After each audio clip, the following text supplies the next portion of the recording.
야곱이 죽어서 장사하는 과정을 소개하고 있습니다. 야곱의 신앙은 죽어서도 조상의 묘실, 약속의 땅을 가기를 간절히 소망했습니다. 그리고 그의 신앙은 병들어 침상에 있을 때에도 침상 위에서 하나님께 예배하였던 자이었습니다. 그가 막벨라 굴에 들어가기를 그의 아들 요셉에게 명함으로 인하여 요셉은 아버지의 명대로 야곱의 시신을 막벨라 굴에 장사하였습니다. 아버지가 죽은 후에 요셉을 팔았던 형들에게 두려움이 찾아왔습니다. 자기들이 무엇을 잘못했는지 알고 있지요. 그래서 동생 요셉에게 나아갑니다. 우리를 용서해 달라고. 그때 요셉이 하는 말이, 이 일은 하나님께서 하셨다. 당신들이 나를 해하려 했으나 하나님께서 선으로 바꾸셨다라는 말씀입니다. 20절의 말씀 봅니다. 20절 말씀 보니까 같이 읽습니다. 당신들은 나를 해하려 하였으나 하나님은 그것을 선으로 바꾸사 오늘과 같이 많은 백성의 생명을 구원하게 하시려 하셨나니 당신들은 두려워하지 마소서. 내가 당신들과 당신들의 자녀를 기르리다 하고 그들을 간곡한 말로 위로하였더라. 어떻게 되었다고요? 당신들은 나를 해하려 했으나 하나님은 그것을 선으로 바꾸사 오늘과 같이 많은 백성의 생명을 구원하게 하시려 하였나니, 이 말씀을 생각하시고 우리의 삶 속에서 삶을 살다 보면 힘들고 어려운 일이 더 많아요. 좋은 일보다 나쁘고 슬프게 하는 일들이 더 많아요. 그때에 이 말씀을 의지하셔서 붙잡으셔야 돼요. 내게 나쁜 일이 다가온 것 같지만 하나님께서는 그것을 선으로 바꾸신다라는 겁니다. 우리가 잘 알고 있는 로마서 8장 28절의 말씀이 그와 같아요. 예수 그리스도의 이름으로 구원받은 백성, 하나님의 자녀가 된 백성들에게는 이와 같은 은혜를 허락하셨어요. 28절 같이 읽습니다. 우리가 알거니와 하나님을 사랑하는 자, 곧 그의 뜻대로 부르심을 입은 자들에게는 모든 것이 합력하여 선을 이루느니라. 그렇죠? 여러분들이 약속의 자손이고 하나님의 자녀이잖아요. 그러면 여러분들에게 나쁘고 슬픈 일이 있어요. 그러면 아버지 되시는 하나님께서 그 일을 보고 그대로 두시겠냐는 거예요. 그렇지 않지요? 우리에게 나쁜 일이 있다 할지라도 하나님을 의지하고 하나님 앞에 기도와 간구를 올릴 때에 그것을 선으로 바꿔주신다라는 믿음을 가지셔야 됩니다. 우리의 믿음이 조금 더 성장이 되어서 하나님의 뜻을 구하는 자리로 나아가야 합니다. 하나님을 믿으면서도 내 뜻을 구하고 내 뜻대로 되기를 원한다면 그거는 성경적인 믿음이 아닌 것입니다. 하나님은 선하사 우리를 선한 길로 인도하셔요. 그렇죠? 예. 아버지께서 아들을 통하여 하시는 일이 뭐예요? 죄인들을 구원하셔서 그 죄인들을 아버지 집으로 돌아오게 하는 일을 하잖아요.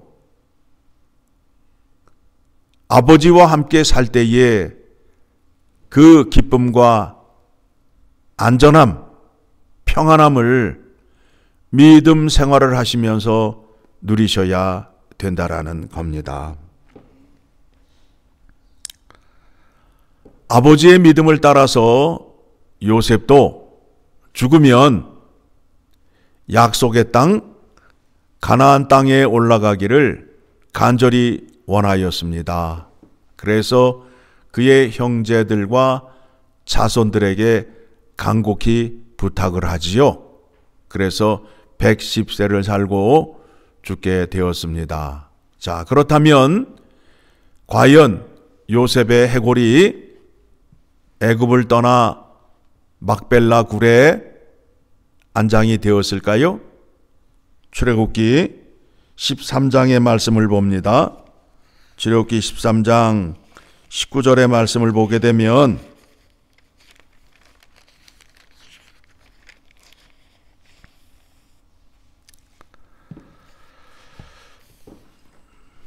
같이 읽습니다.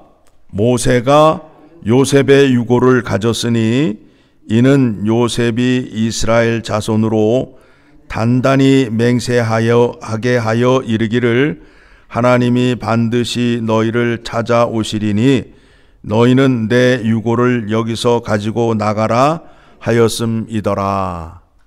들고 나왔어요. 그렇죠? 그러면서 요셉이 죽으면서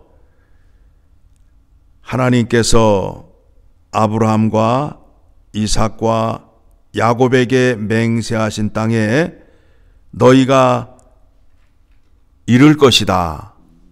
하나님께서 반드시 돌보실 것이다. 라는 그 유언을 남기고 죽었습니다. 자, 성탄절이 다가오는데 성탄절의 깊은 은혜와 의미를 찾는 데 있어서 우리가 기쁘다 구주 오셨네 라고 찬양을 하는데 그 기쁨이 어떤 것을 말하는지 한번 생각해 보도록 하겠습니다.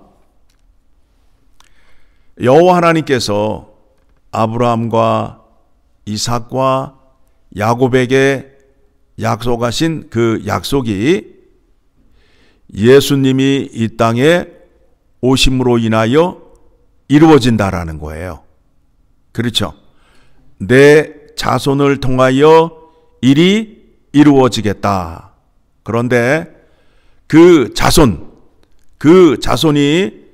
누구를 말하는지 성경에서는 예수 그리스도라고 말씀하고 있습니다. 자, 갈라디아서 3장 16절을 가게 되면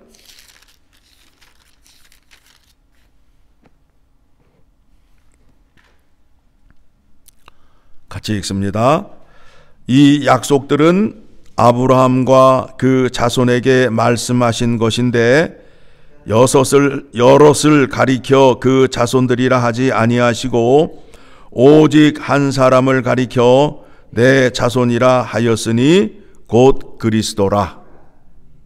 하나님이 일하시는 방식이 약속을 하셨어요.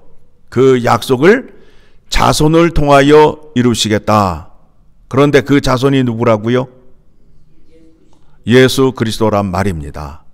그래서 우리가 성탄의 기쁨을 누리는 데 있어서 조금 더 성경적이고 은혜롭게 누리기 위해서 아브라함과 이삭과 야곱에게 약속하신 은혜가 이 땅에 이루어지게 하기 위하여 예수 그리스도가 오셨구나 하는 믿음의 자리까지 가야 된다라는 겁니다.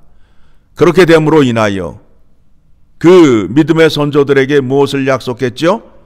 큰 민족을 이루고 또 약속의 땅을 주고 하나님의 통치가 이루어진다라는 약속을 했잖아요.